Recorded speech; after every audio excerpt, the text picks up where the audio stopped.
Sveiki, mėly sėkmės pamokų blogų skaitytojai. Su jumis vėl Jurijus Svavas. Ir mūsų naujoji rubrika Mano gyvenimo pamokos. Keista galbūt jums mane matyti dabar kalbant ne iš terasos arba ne iš mašinos, o bėgant kažkur. Bet tai yra susijęs su istorija, kurią norėčiau šiandien papasakoti.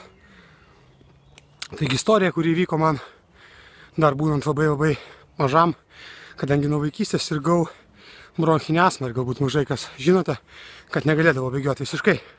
Nes jeigu aš tik pabėgdavau kažkur truputėlį su draugais kieme, mane apimdavo priepuolis ir, žinoma, malonumo aš to tikrai jokio nejausdavau, tekdavo vartoti vaistus arba netgi kviesti greitąją pagalbą. Tačiau dėka vieno žmogaus, kurį šiandien kaip tik norėčiau irgi paminėti ir jam labai padėkoti už tai, dėka mano tėčio, aš atradau sportą, aš atradau galimybę peržengti per save.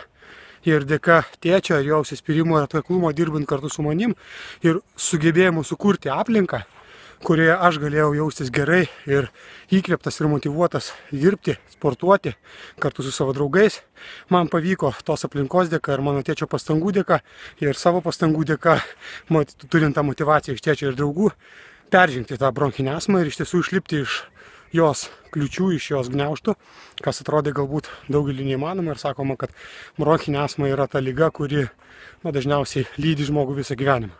Nuo 12 metų aš atsikračiau visiškai bronchinės astmos ir nuo to laiko net buvo nei vieno priepuolio. Galima sakyti, aš pradėjau gyventi visiškai kitokį gyvenimą ir visą tai įvyko tik tais dėka to, kad mano tėtis sugebėjo man sukurti aplinką, kuri motyvuotų mane, kuri įkvėptų mane ir taip pat jisai sugebėjo įskiepyti man suvokimą to, ant kiek svarbus yra atkaklumams, jeigu tu nori siekti savo tikslų.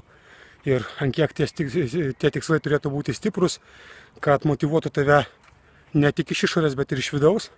Tad pamoka, kurią norėčiau šiandien su jumis pasidalinti ir kurią, manau, galima būtų išgauti iš tos istorijos, yra tai, kad jeigu jūs turite aplinką žmonių, kurie padeda jums judėti užsibrėžtą kryptimi, ir jeigu jūs ugdote savyje atkaklumą, kuris yra neatsiejama jūsų sėkmės dalis, jūs judėsite link savo tikslų žymiai greičiau ir greičiausiai pasieksite tokių rezultatų, kurių iki tol galbūt net nesitikėjote.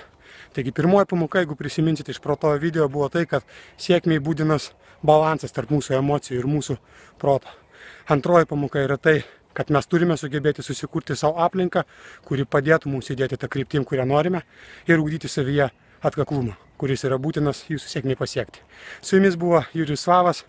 Mes susimatysime dar kitose mūsų video, šioje rubrikoje ir kitose straipsniuose mūsų bloge, o man laikas bėgti toliau. Sėkmės!